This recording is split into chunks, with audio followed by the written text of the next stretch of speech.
من واجب في الدين بالتمام.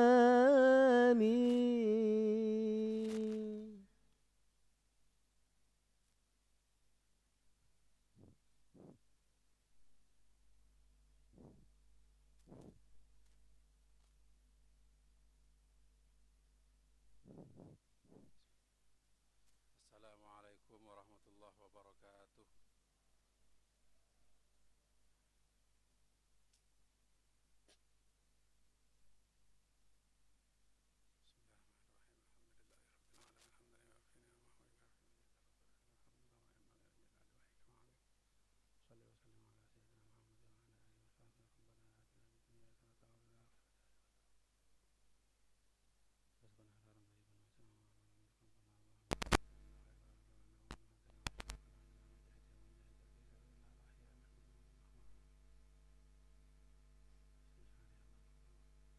Fatihah.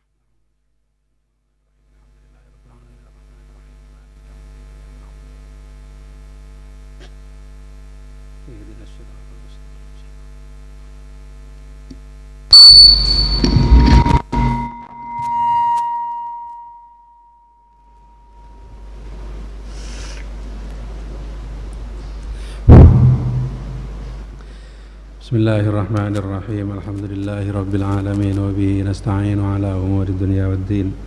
Wassalatu wassalamu ala asyrafil anbiya'i wal mursalin sayyidina Muhammadin wa ala alihi wa sahbihi ajma'in.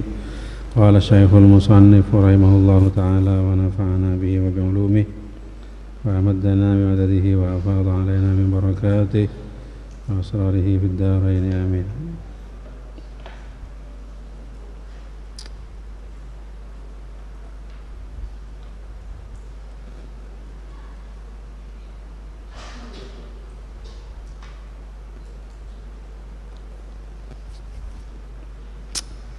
Bismillahirrahmanirrahim. Al-hadithul hadi asyar. Al-hadithu adapun hadis Al-hadi asyarah yang ke-11. Thalathun munjiyatun. Thalathun, tiga hal, munjiyatun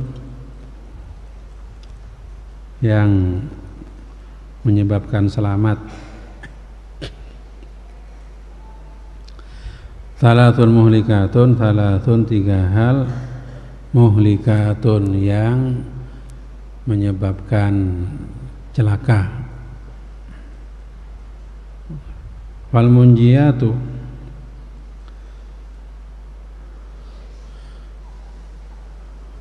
fal munjiyatu, maka adapun hal-hal yang membuat selamat. Khasyatun, khasyatullahi fi sirri wal alaniyati. Khasyatullahi, takut kepada Allah, fi sirri, dalam keadaan rahasia, artinya tidak ketahuan orang. Wal alaniyati, dan terang-terangan.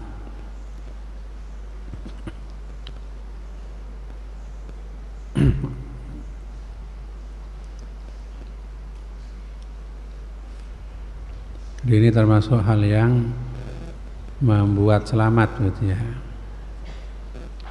Bertakwa kepada Allah dalam keadaan apapun, baik dalam keadaan sendirian, tidak kelihatan orang, ataupun ketika bersama orang lain. Maka ada hadis qudsi di mana ada hadis qudsi, Allah berfirman, as-sawmu li wa ana ajzi bih. Puasa itu untukku dan aku sendiri yang akan membalasnya. Bahwa dalam puasa itu ada unsur ujian ketakwaan, ujian keikhlasan. Ketika seorang berpuasa, dia diuji apakah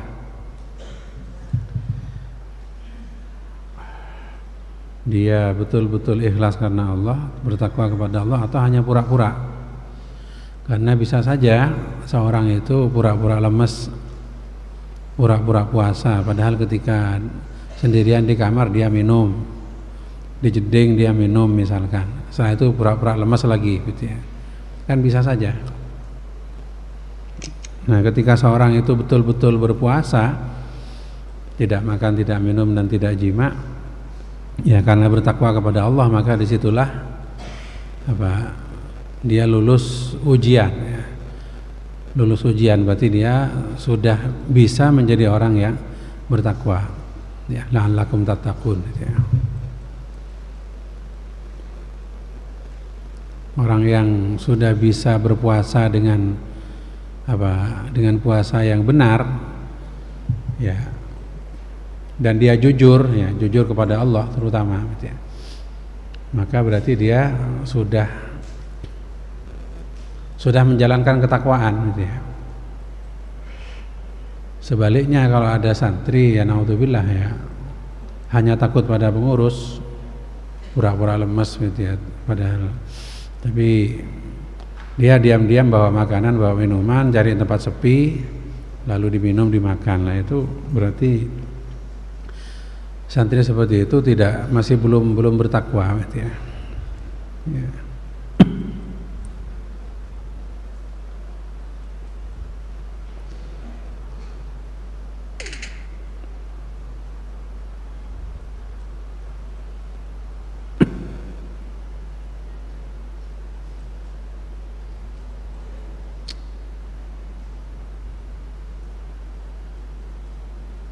Nah, itu dalam konteks pribadi, dalam konteks NU atau organisasi gitu ya. Ya kita dalam menjalankan kegiatan atau program organisasi ya harus melandaskan itu pada ketakwaan kepada Allah gitu ya.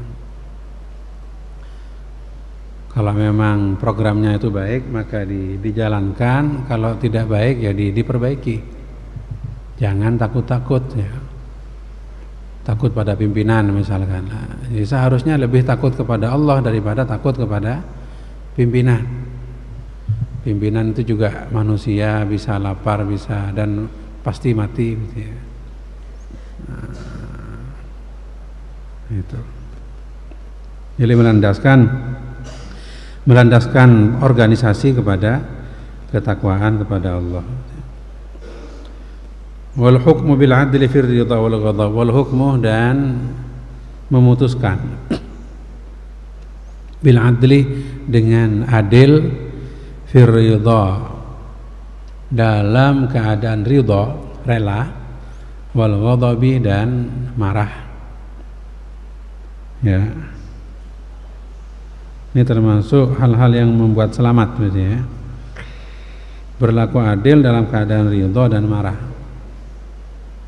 Kadang-kadang ada orang itu ketika dia senang dia bisa adil, ya bisa berbuat baik, tapi ketika marah dia itu tiba-tiba menjadi orang zalim, suka merampas hak orang lain, suka menganiaya orang lain. Nah, ini berarti orang seperti ini bukan orang yang istiqomah gitu ya. Wala yajrimannakum syana'anu qaumin ala alla ta'dilu ya'dilu huwa aqrabu littaqwa. Jangan sampai kebencian kamu kepada satu kaum membuat kamu tidak adil. Berbuat adillah karena keadilan itu lebih dekat kepada ketakwaan ya.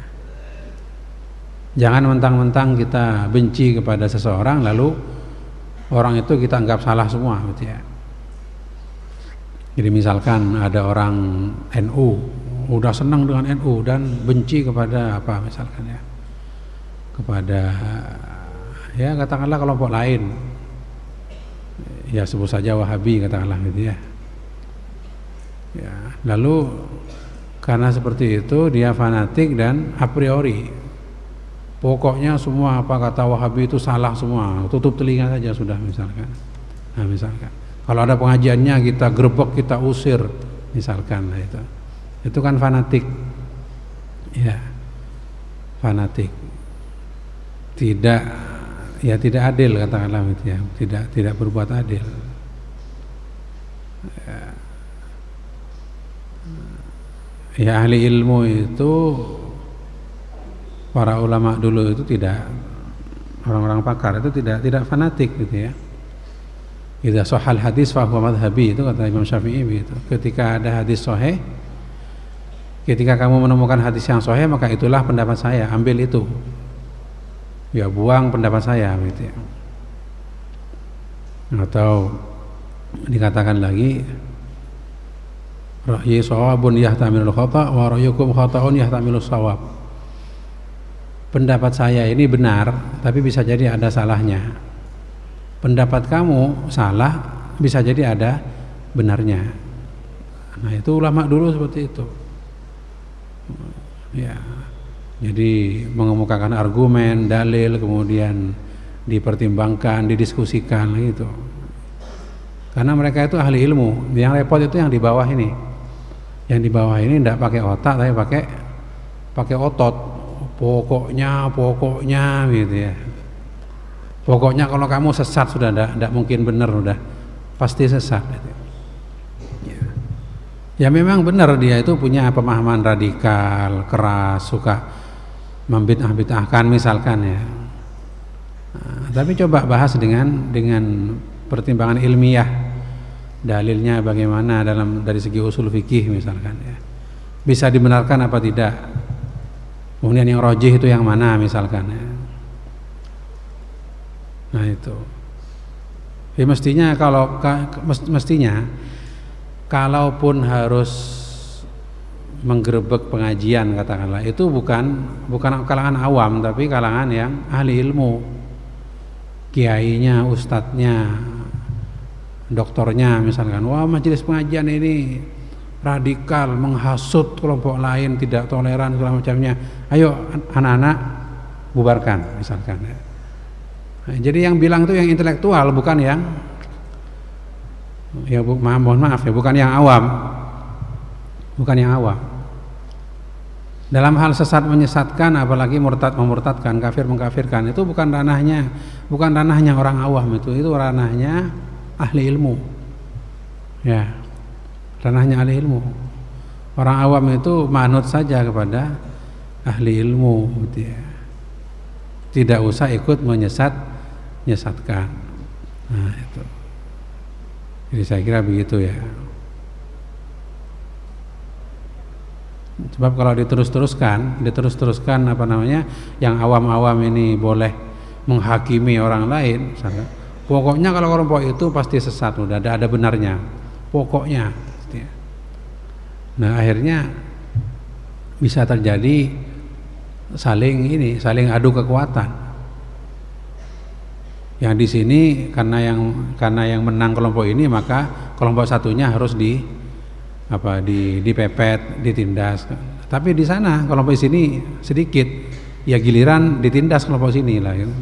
Jadi saling tindas menindas kan, jadi hukum rimba nantinya itu. Hukum rimba.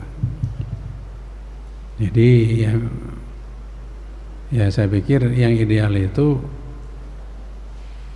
kalau untuk memvonis ini sesat, ini tidak sesat, ini berbahaya, harus dibubarkan atau tidak, itu ya harus melibatkan pakar ya, ahli ilmu.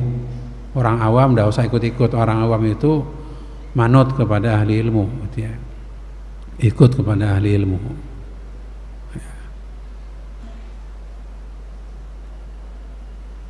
Jadi jangan latah. Nanti Santri Nurul Jadid pulang ke rumah nanti ditanya bagaimana hukumnya ini misalkan ya. Ditanya di pengajian. Ya. Akhirnya padahal dia tidak tahu ya. Dia tidak tahu ya karena mungkin gengsi ya. Akhirnya dia sok tahu. Ya termasuk tentang sesat tidak sesatnya orang atau kelompok itu. Ya. Nah itu tidak boleh sembarangan, itu harus dipikir dengan matang, dengan argumen yang jelas gitu ya. Imam Ghazali dalam kitabnya Faisalut Tafriqah Bainal Kufri wa Zindiqah, beliau menyatakan bahwa tidak boleh menyesatkan sampai mengkafirkan. ya, mengkafirkan orang lain atau kelompok lain kecuali ada dalil, ada bukti yang jelas, sejelas cahaya matahari di siang hari tanpa awan, jelas sekali. Kalau masih ada ketidakjelasan sedikit saja, tidak boleh. Ya, karena itu serahkan pada ahli ilmu, ya, pada pakarnya. Ya. Jadi ini bukan berarti kita itu tidak punya prinsip, ya, menganggap semua pendapat benar, ya, enggak lah. Kita tetap yakin pendapat kita itu paling benar. Ya. Bisa jadi karena kita ikut panutan kita, ikut kiai kita, atau bisa jadi kita memang mengerti, ikut kiai dan ngerti kitabnya ini ngerti alasannya. Ya. Tapi bukan berarti kita menjadi a priori tidak adil terhadap kelompok lain. Ya. Pokoknya kalau dari saya, kelompok saya benar semua, kalau di kelompok lain salah semua. Lah itu namanya tidak adil itu. Tidak adil. Ya. La yajrimannakum syana'anu qaumin 'ala alla ta'dilu ya'dilu huwa aqrabu littaqwa. Jangan sampai kebencian kamu pada satu kaum membuat kamu tidak adil. Berbuat adillah, karena keadilan itu lebih dekat kepada ketakwaan.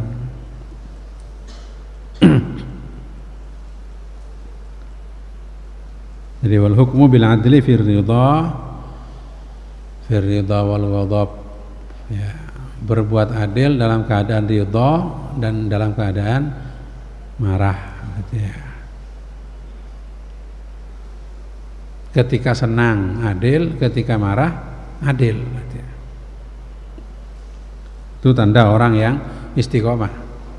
Tapi kalau ada orang ketika senang, wah dia ramahnya bukan main, raktir apa segala macam. Tapi ketika marah, ya mukul-mukul, banting-banting, gitu, misalkan lah, itu tidak istiqomah, itu tidak layak menjadi pemimpin, ya.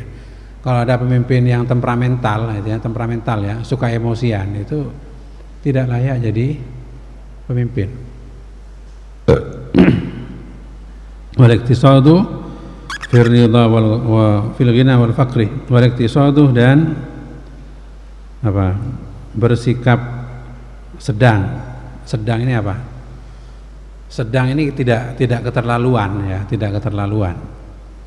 Fil ghina wal faqri, fil ghina dalam keadaan kaya, wal faqri dan fakir. Kalau kaya, jadi berbuat berbuat wajar lah, gitu ya. Sedang-sedang saja, wajar-wajar saja. Ya. Kalau pas banyak uang, ya belanja sewajarnya lah, beli makan sewajarnya, ya. Beli pakaian sewajarnya, sesuai kebutuhan, gitu ya.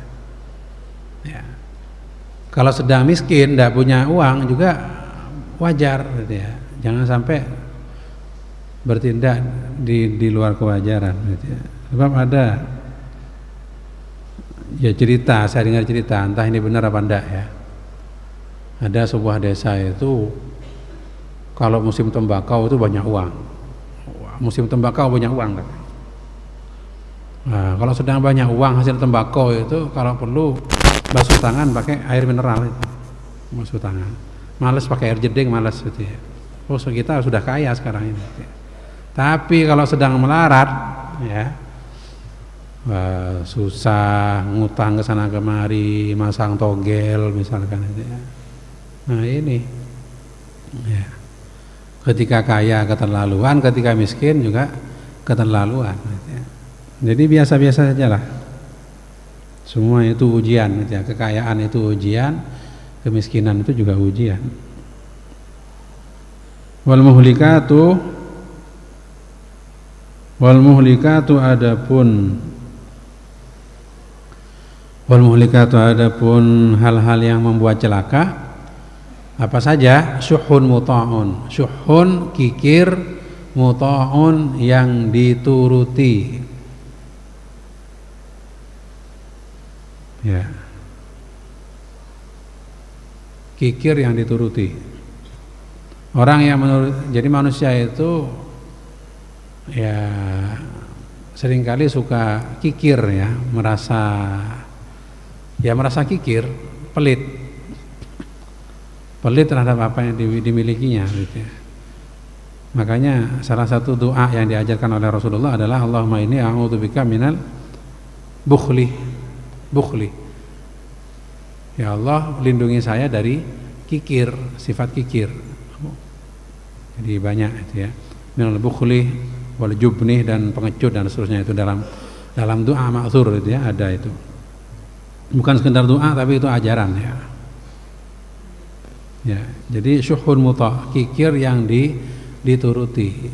Kalau rasa kikir dalam diri kita itu dituruti, maka bisa jadi kita tidak mau berzakat, tidak mau sedekah. Kenapa? Karena menuruti rasa kikir. Nah, ini bisa terjebak dalam hubud dunia, cinta dunia yang tercela dan membuat celaka gitu ya. Kalau sampai rasa kikir itu membuat seseorang tidak mau menunaikan kewajiban, itu kikir yang membuat celaka. Dan itu termasuk hubud dunia, cinta dunia yang membuat celaka. Ya.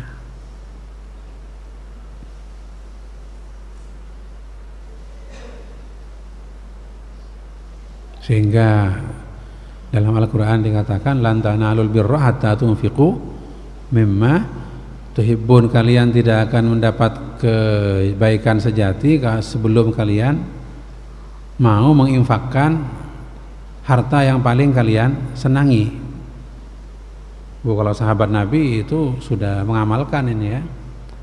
Ya, apa yang disenangi disedekahkan ya. Kalau kita mungkin masih pilih-pilih. Ya, punya baju yang bagus, yang jelek. Ketika ada orang minta sedekah, kita kasih yang jelek. Punya uang yang merah sama yang receh, ada orang minta kita kasih yang receh kan gitu. Nanti levelnya itu belum level seperti para sahabat Nabi itu. Masih ada ya kikirnya gitu ya. Wahawan muttabaun, wahawan dan hawa nafsu, wahawan dan hawa nafsu muttabaun yang dituruti. Ya banyak akibatnya ini. Contohnya apa? Contohnya hawan muttaba itu orang memperkosa, laki-laki memperkosa wanita itu gara-gara apa? Menuruti hawa nafsu. Ya. Semua kita ini ya, semua orang punya hawa nafsu gitu ya. Ingin nyantai-nyantai, ingin malas-malesan gitu ya. Ingin hal yang enak-enak meskipun haram, itu hawa nafsu itu.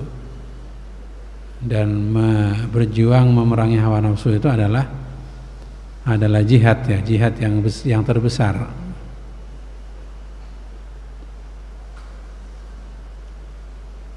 Wa ijabul mar'i bi ra'yi, wa ijabu dan kagumnya al mar'i seseorang bi ra'yihi dengan pendapatnya al mar'i.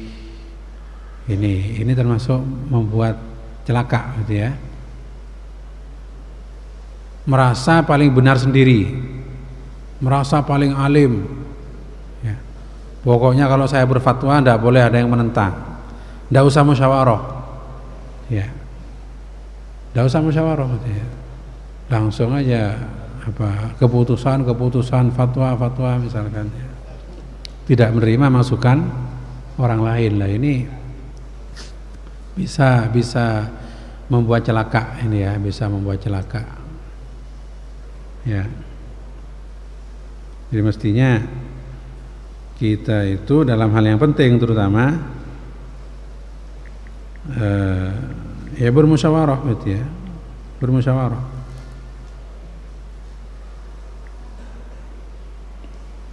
Ya apa ada makalah itu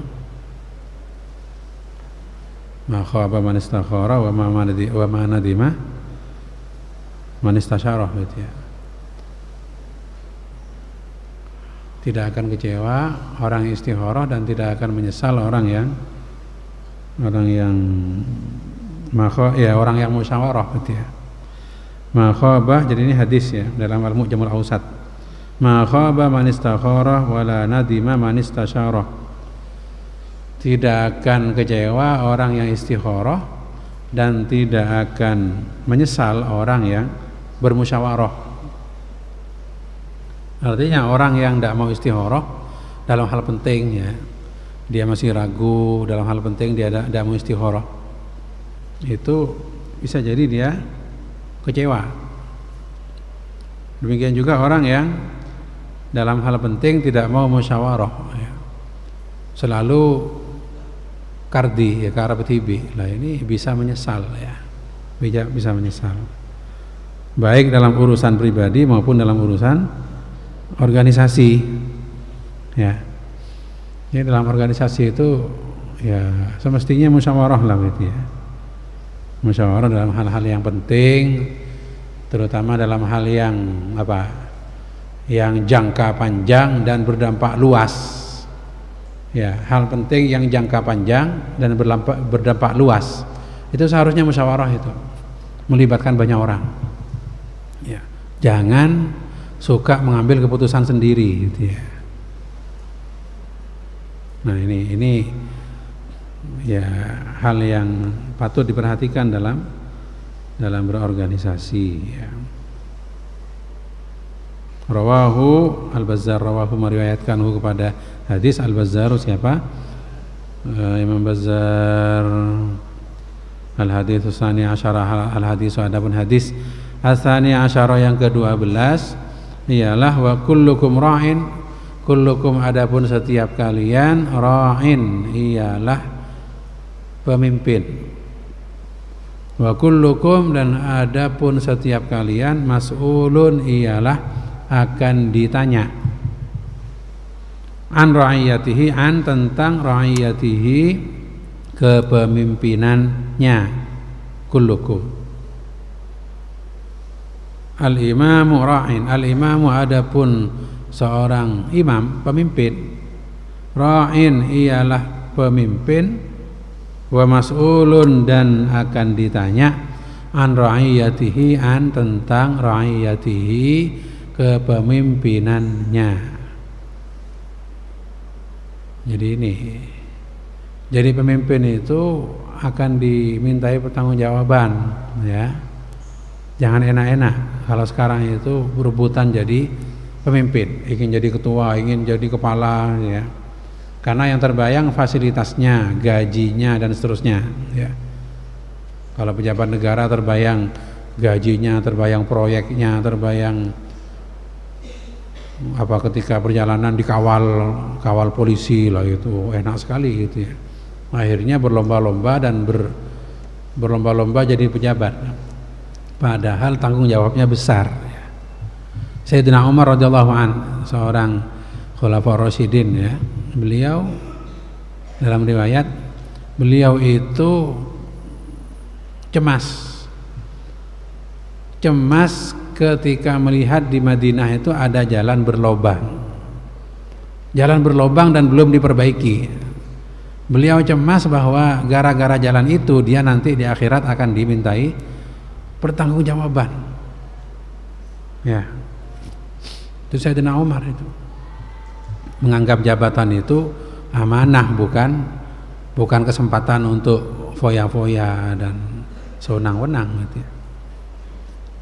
Makanya al-khulafa'ur rasyidun, para khalifah, para pemimpin ar-rasyidun yang mendapat petunjuk, yang sesuai petunjuk. Jadi memimpin itu sesuai dengan petunjuk Al-Qur'an dan hadis gitu ya.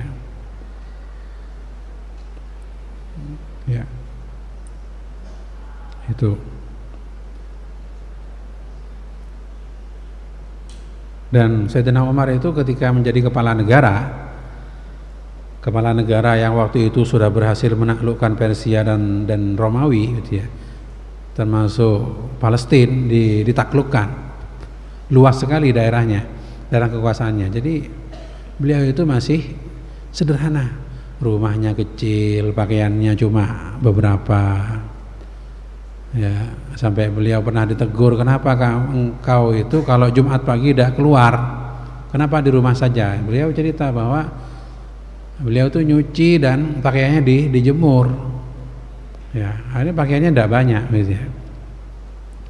Bahkan ketika pasukan Islam di bawah Khalid bin Walid dan para sahabat yang lain menaklukkan Palestina, menaklukkan Masjidil Aqsa, Yerusalem kalau kata orang sekarang itu, pendeta-pendeta Yerusalem itu mau menyerahkan kunci kota Al-Quds, kota Yerusalem itu langsung kepada Sayyidina Umar. Lalu ya menunggu Sayyidina Umar jauh menempuh perjalanan panjang dan jauh dari Madinah menuju Palestina. Nah, ketika masuk Palestina, orang-orang Palestina itu mengira, wah ini umat Islam ini rajanya pasti berpakaian mewah, serba mewah. Oh ternyata setelah datang Sayyidina Umar itu ya pakaiannya sederhana, ya, pengawalnya tidak pakai pengawal gitu. Masya Allah gitu ya. Dan beliau sangat perhatian kepada tugasnya, sampai gara-gara ada lobang di jalan kota Madinah, beliau khawatir gara-gara lobang itu yang belum diperbaiki itu, beliau nanti di hari kiamat akan dihisab, akan ditanya, ya, dimintai pertanggungjawaban, gitu ya.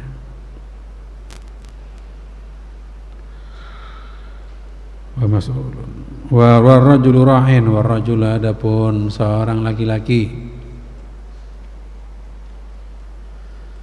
Dan termasuk tanda-tanda kiamat adalah semakin banyaknya pengkhianat.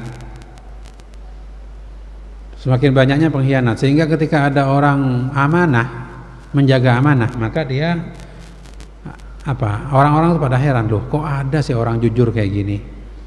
Loh rata-rata orang itu korupsi, tukang bohong, kok masih ada orang jujur kayak gini nih, kok masih ada lah gitu. Itu termasuk tanda-tanda kiamat gitu ya.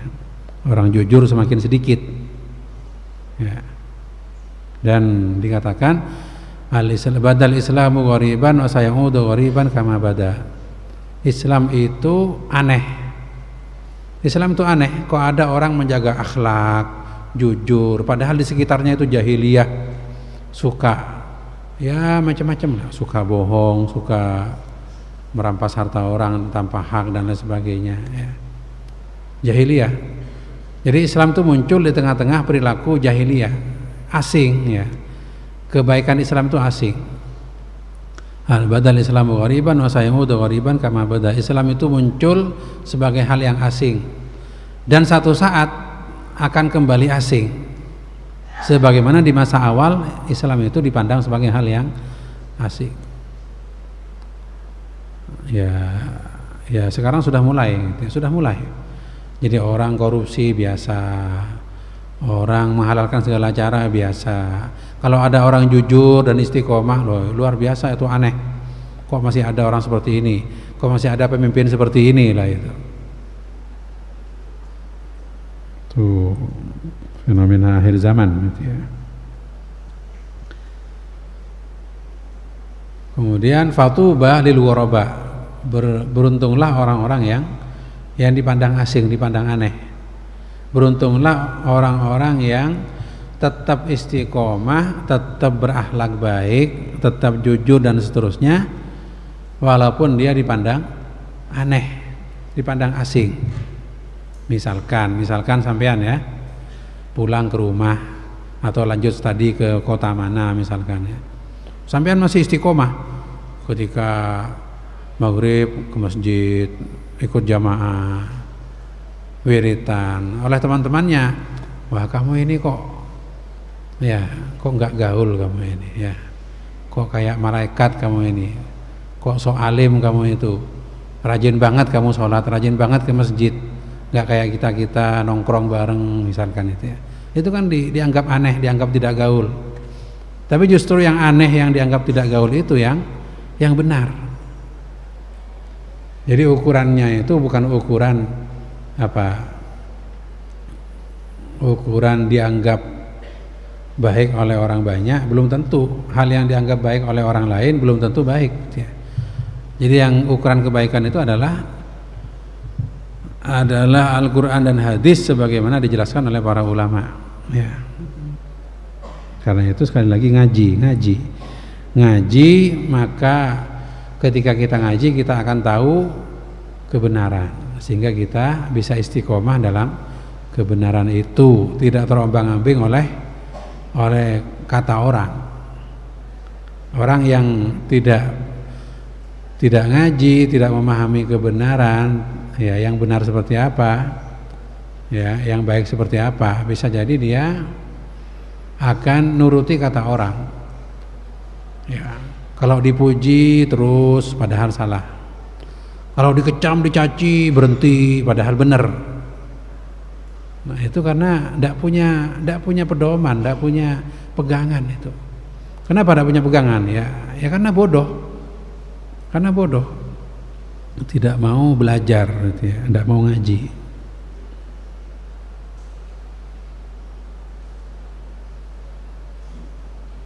Warrajulu ra'in, warrajulu adapun seorang laki-laki, ra'in ialah pemimpin, fi ahlihi dalam keluarganya, rajul, wa huwa mas'ulun, wa huwa adapun rajul mas'ulun ialah akan ditanya an ra'iyatihi, an tentang ra'iyatihi kepemimpinannya rajul ya.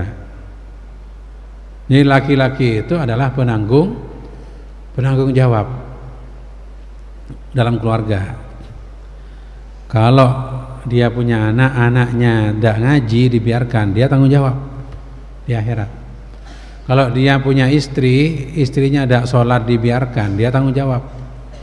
Kalau dia punya istri, istrinya itu buka aurat ya, aurat dan menggoda tetangganya, ya dia tanggung jawab ya, karena dia pemimpin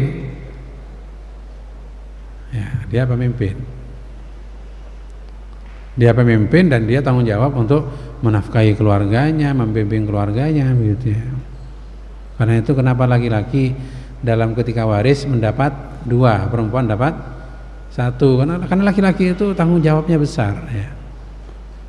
Dia tidak hanya mikirkan dirinya sendiri tapi mikirkan keluarganya gitu. Wal mar'atu ra'iyatun, wal mar'atu adapun, jadi mumpung masih bujang, belum jadi suami, belajarlah yang tuntas ya, yang tuntas. Jangan baru nanti ketika baru menikah baru mau belajar dari nol lah, itu sudah tanggung jawab mengayomi keluarganya masih harus belajar gitu ya. Jadi ketika menikah itu seharusnya pengembangan, bukan belajar dari nol, seharusnya begitu ya. Jadi menikah itu tetap belajar tapi melanjutkan, mengembangkan, bukan baru mau belajar gitu ya. Seharusnya seperti itu. Kalau baru mau belajar alangkah repotnya gitu ya. Alangkah repotnya, masih harus cari uang, masih harus ya ngayomi keluarga, masih harus jadi tumpuk-tumpuk. Mumpung masih sekarang ya, masih bujang, belum punya istri, belum punya anak, ya belajar yang rajin sehingga minimal ilmu fardu ainnya itu tuntas. Dan lebih dari itu ilmu agama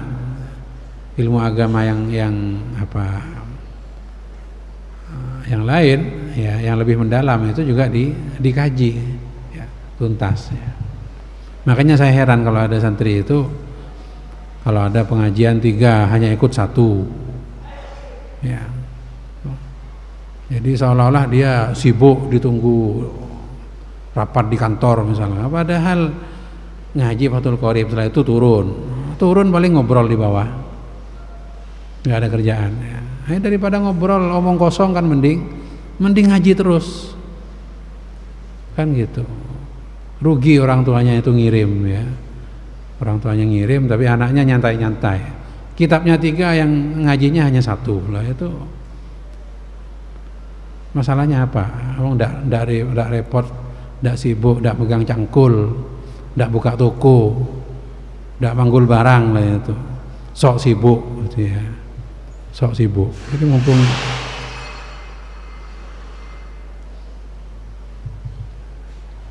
ya, jadi mumpung masih sekarang, syahbabaka qabla haramik, gunakan masa mudamu sebelum masa tuamu, mumpung ya masih tak nyung-ronyo jangan yang matur ya. Kalau sudah tua itu ya sakit ini, sakit itu gitu ya. Mumpung masih muda ya, ada pengajian ngaji gitu loh. Ada pengajian 3 ngaji 3 itu. Mumpung masih muda. Wa faraghaka qabla syughlik, dan masa senggangmu sebelum masa sibukmu. Mumpung masih muda, masih bujang, masih senggang. Ya, tidak harus menafkahi istri dan anak ya. Ya gunakan waktu untuk mengaji dan belajar. Wal mar'atu ra'iyatun, wal mar'atu adapun wanita ra'iyatun ialah memimpin fi baiti zaujiha, fi baiti di rumah zaujiha suaminya mar'ah, wa mas'ulatun dan akan ditanya an ra'iyatiha, an tentang ra'iyatiha kepemimpinannya mar'ah. Dalam sebuah riwayat dijelaskan tentang ciri-ciri wanita solehah itu apa, antara lain kalau dia punya suami, taat pada suaminya selama tidak maksiat. Selama perintah suaminya tidak maksiat, taati. Mohon maaf, kadang-kadang perempuan itu dulunya dia mahasiswi, aktivis, kritis gitu ya. Ketika berkeluarga dia lupa bahwa dia punya suami. Suaminya dibantah terus. Kata suaminya ke kanan, enggak ke kiri. Ke atas, enggak ke bawah misalkan. Jadi selalu membantah terus. Nah, mesti kan wanita solehah, istri yang solehah itu tidak seperti itu. Taat pada suami selagi belum maksiat. Dan suami yang baik adalah suami yang ashiruhun nabil ma'ruf, memperlakukan istrinya dengan baik, ngajak, minta pendapatnya, tidak suka maksa gitu ya. Jadi imbang gitu ya. Yang suaminya perlakuannya baik, tidak suka maksa-maksa, yang istrinya ya taat, tidak suka mendebat gitu ya. Jadi kedua-duanya itu akan harmoni gitu ya. Kalau sebaliknya yang suaminya otoriter, suka maksa-maksa, pokoknya yang istrinya suka melawan, ya walhasil perang tiap hari gitu ya. Tidak ada kata damai gitu ya. Nah itu antara lain taat, jadi taat pada suaminya. Kemudian apa? Menyimpan rahasia. Nah itu, jangan rahasia rumah tangga itu dibeberkan pada tetangganya. Tadi malam suami saya gini. Rahasia kok dibeberkan. Kemudian apa? Minta izin kalau mau keluar rumah, minta izin, jangan keluar tanpa izin. Kemudian apa? Menjaga harta suaminya. Kemudian apa? Jangan memasukkan orang yang tidak diridhoi suaminya. Ada tamu misalkan ya, ada tamu, "Oh ini keluarga saya, silakan masuk, silakan nginep." Tidak bilang ke suaminya. Suaminya kaget, "Loh, ini siapa ini? Kok nginep?" Nah, itu tidak benar itu. Istri itu harus izin ke suami kalau mau masukkan orang ke rumah. Ya, termasuk memasukkan orang ke HP, ke medsos. Oh, tidak masukkan orang ke rumah, tapi di medsosnya, di Facebooknya, ya tetangganya, mantannya masuk semua gitu ya. Udah apa? Posting tiap hari, di komen sama mantannya, sama tuh. Nah ini apa ini? Tidak menjaga muruah ya, seperti itu. Jadi seorang wanita itu harus menjaga muruah, menjaga kehormatan. Jangan mengumbar profil dirinya di media sosial, apalagi mengumbar auratnya di media sosial. Ya naudzubillah, banyak wanita sekarang itu yang tidak tahu malu gitu ya, tidak tahu malu ya, dan itu sering muncul itu Orang yang mau melihat atau tidak mau melihat itu dipaksa melihat itu. Dipaksa melihat. Waktu scroll itu, wah ini siapa ini kok? Ya, pakai jilbab tapi joget-joget gitu ya. Tidak tahu malu itu ya. Wal khadimu ra'in fi mali sayyidihi, wal khadimu adapun pelayan, ra'in ialah bertanggung jawab fi mali sayyidihi, fi mali pada harta sayyidihi junjungannya khadim, wa mas'ulun dan akan ditanya an ra'iyatihi tentang kepemimpinannya apa khadim. Bahkan pelayan pun itu ya pemimpin atau pengayom gitu ya, bertanggung jawab atas harta majikannya ya. Nah itu, jadi kita semua punya tanggung jawab punya tanggung jawab. Rawahu meriwayatkan kepada hadis Al-Bukhari, siapa Imam Bukhari. Nah ini apalagi organisasi ya. Dari tadi kan ra'in ra'iyatun sesuai dengan fungsinya kan gitu. Ya, tidak ada di sini dikatakan bahwa istri itu tanggung jawab untuk cari nafkah, tidak ada. Ya, perempuan itu tanggung jawab di rumah suaminya, bertanggung jawab ya. Dan jadi sesuai dengan fungsinya. Dalam organisasi NU itu juga begitu. Kita harus bertanggung jawab sesuai fungsinya, sesuai tugasnya. Jangan mengerjakan tugasnya orang lain ya. Jadi kerjakan tugas kita sendiri, jangan campuri tugasnya orang lain. Kalau pemimpin, dia tugasnya memimpin. Kalau anak buah, tugasnya ya melaksanakan perintah sesuai amanah dari pimpinan. Jangan sampai anak buah ingin memimpin ya, atau pemimpin tidak tegas, tidak jelas, pagi bilang A, sore bilang B, lah itu diremehkan sama anak buahnya itu ya. Nah itu.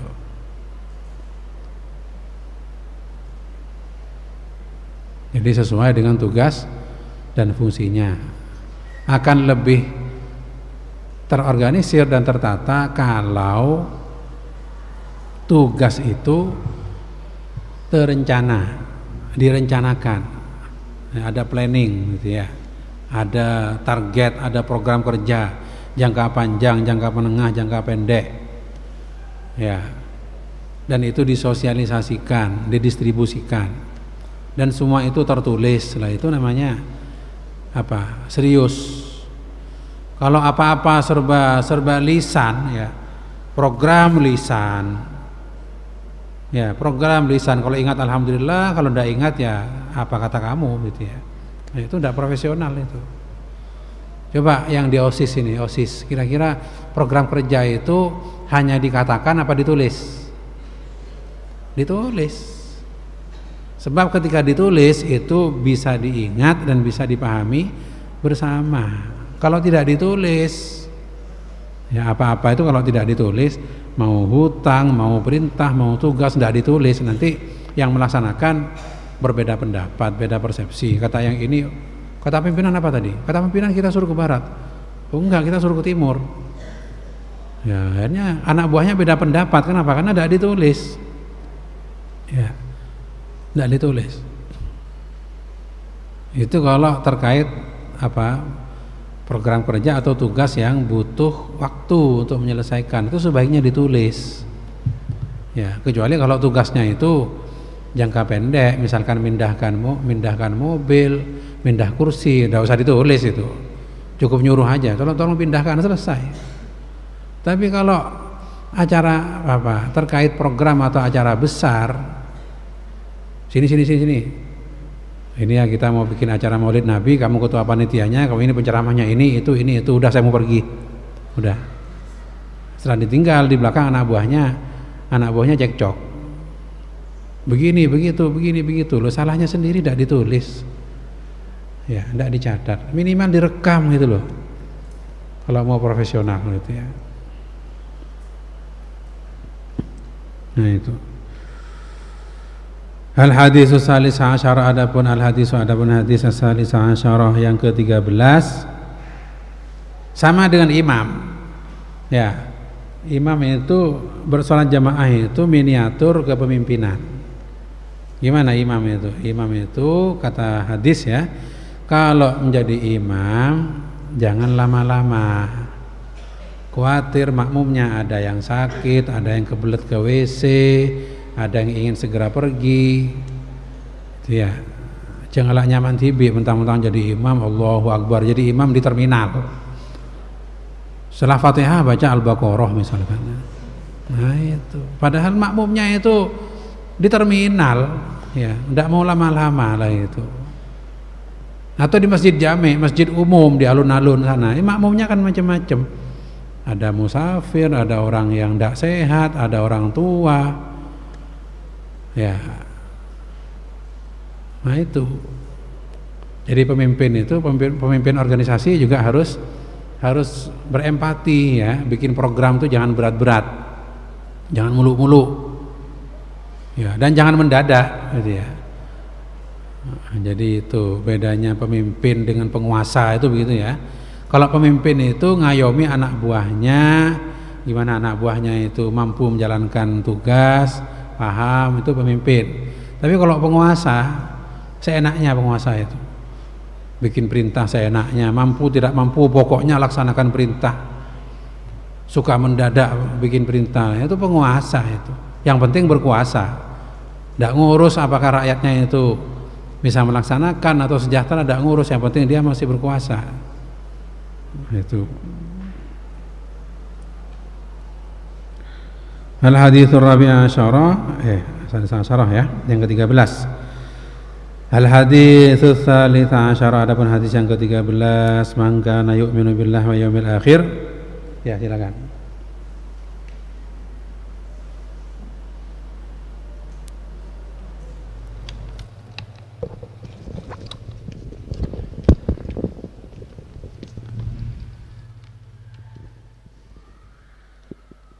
Allahu Akbar, Allahu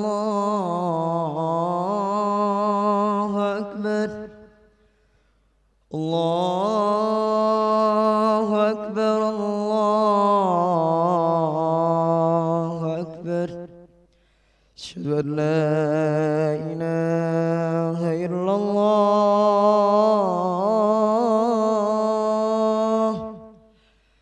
asyhadu an la ilaha illallah, asyhadu anna Muhammadar Rasulullah,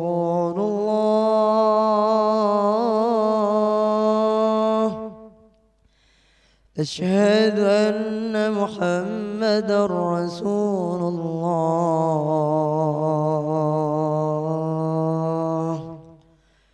Hayya 'alas salah,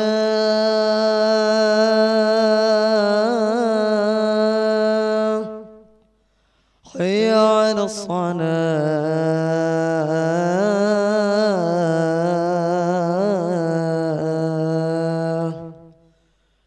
hayya 'alal falah,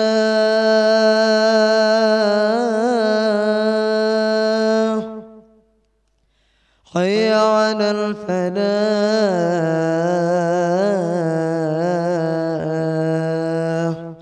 Allahu Akbar, Allahu Akbar, la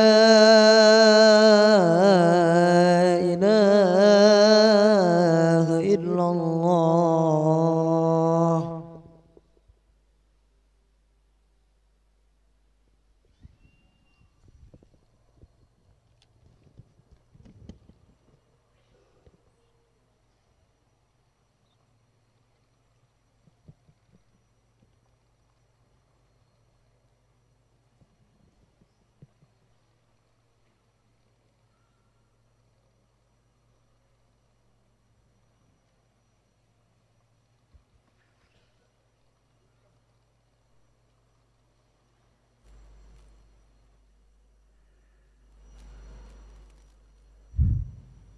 kelihatan tuh, tulisannya kelihatan.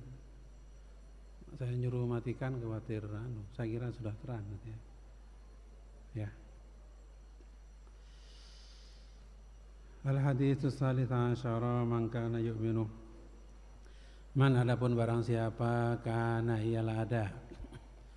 Man adapun barang siapa kana ialah ada siapa man. Yu'minu ialah beriman siapa man. Billahi kepada Allah.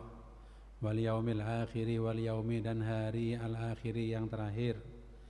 Falyaqul khairan. Falyaqul maka hendaklah berkata siapa man. Khairan pada kebaikan. Au liyasmut. Atau liyasmut hendaklah diam siapa man. Wa man kana wa man adapun barang siapa kana ialah ada siapa man. Yu'minu ialah beriman siapa man. Billahi kepada Allah. Wal yaumil akhiri wal yaumi dan hari al akhiri yang terakhir. Fal yukrim jarahu fal yukrim maka hendaklah memuliakan siapa man. Jarahu kepada tetangganya man. Wa man kana wa man adapun barang siapa kana ialah ada siapa man. Yu'minu ialah beriman siapa man. Billahi kepada Allah wal yaumil akhiri wal yaumi dan hari al akhir yang terakhir. Fal yukrim maka hendaklah memuliakan siapa man. Dhaifahu kepada tamunya man. Rawahu meriwayatkanhu kepada hadis asy-syaikhani siapa dua syekh yakni Imam Bukhari dan Muslim. Jadi ini kebaikan terkait dengan interaksi sosial ya. Kebaikan sosial, kebaikan dalam interaksi sosial dan ini dikait-kaitkan dengan sempurnanya iman. Jadi jadi termasuk sempurnanya iman ketika seseorang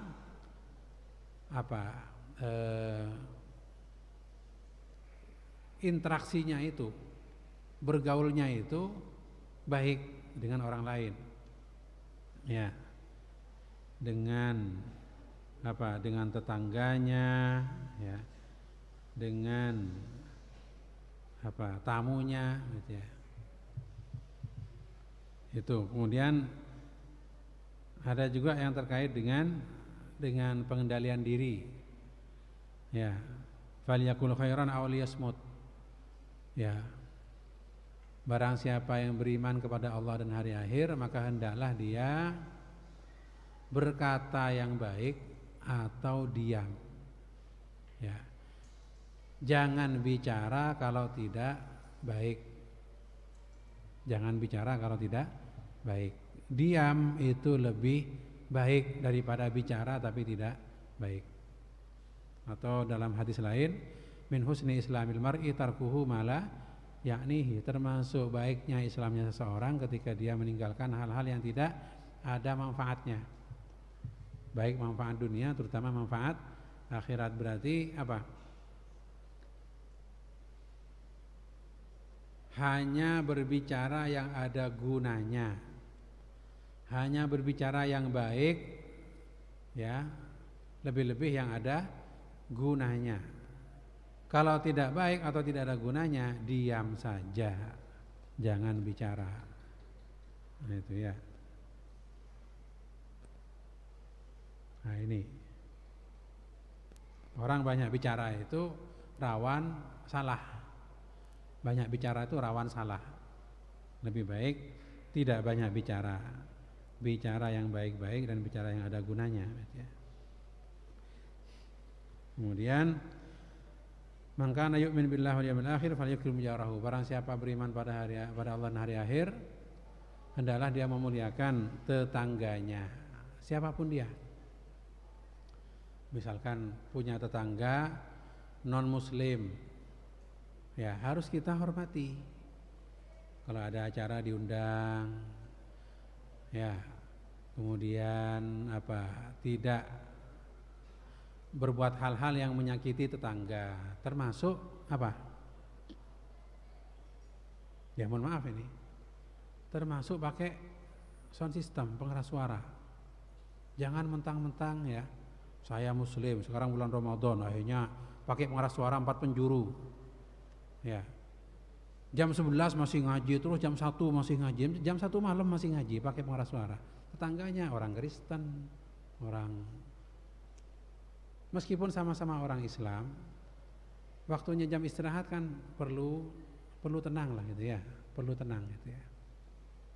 Itu kenapa saya ingatkan kepada Ubudiyah ya, kalau memang Ramadan ini bulan tadarus, bulan darusan, tadarus Quran.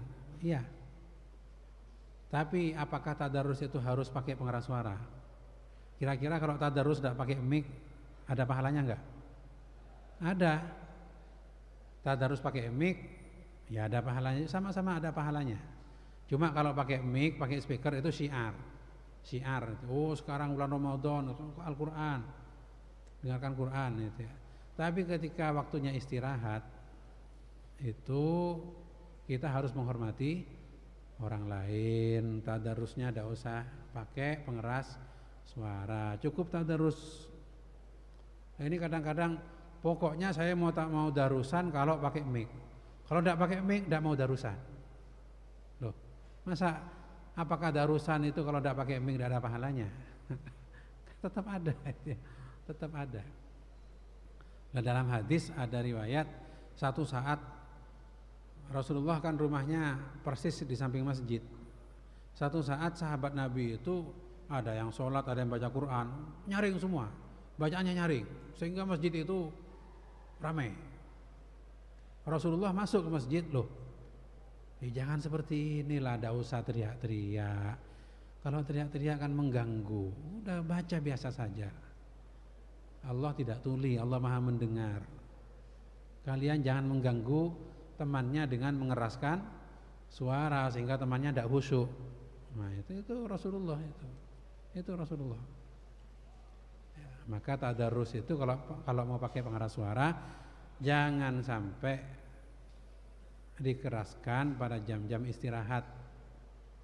Jadi saya pesankan kepada pengurus, matikan semua sound system dan speaker ketika jam istirahat. Matikan semua.